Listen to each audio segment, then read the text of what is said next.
கர்த்தர் நல்லவர். இன்றைய வேதவசனம் யோவான் 1:50. இதிலும் பெரிதானவைகளை காண்பாய். விசுவாசித்தவளை பாக்கியவதி, கர்த்தராலே அவளுக்கு சொல்லப்பட்டவைகள் நிறைவேறும்னு லூக்கால ஒரு வசனம் உண்டு. அந்த வசனத்தின்படி இன்னைக்கு சொல்லப்படக்கூடிய இந்த வார்த்தையை, இதிலும் பெரிதானவைகளை காண்பாய்.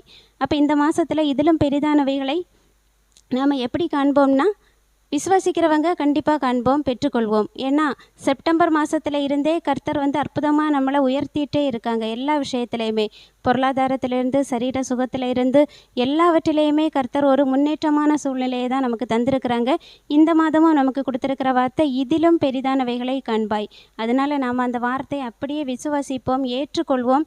கர்த்தர் அந்த வார்த்தைகளை அப்படியே நிறைவேற்றுவாங்க. இந்த வருஷம் முழுவதும் நம்ம எதுக்கெல்லாம் ஆசைப்பட்டோமோ, கர்த்தருக்கு பிரியமான காரியங்கள் இதெல்லாம் என் லைஃப்பில் இருந்தால் நல்லா இருந்திருக்கும் அப்படின்னு நாம் எந்த வார்த்தைகளை எல்லாம் நாம் நினச்சோமோ, நம்மளுடைய வாழ்க்கை எப்படி இருக்கணும்னு விரும்பினோமோ, எந்தெந்த வாக்குத்தத்தங்கள் பெற்றுக்கொண்டோமோ எல்லாவற்றையுமே இந்த மாதம் நாம் சுதந்திரிப்போம், பெற்றுக்கொள்வோம்.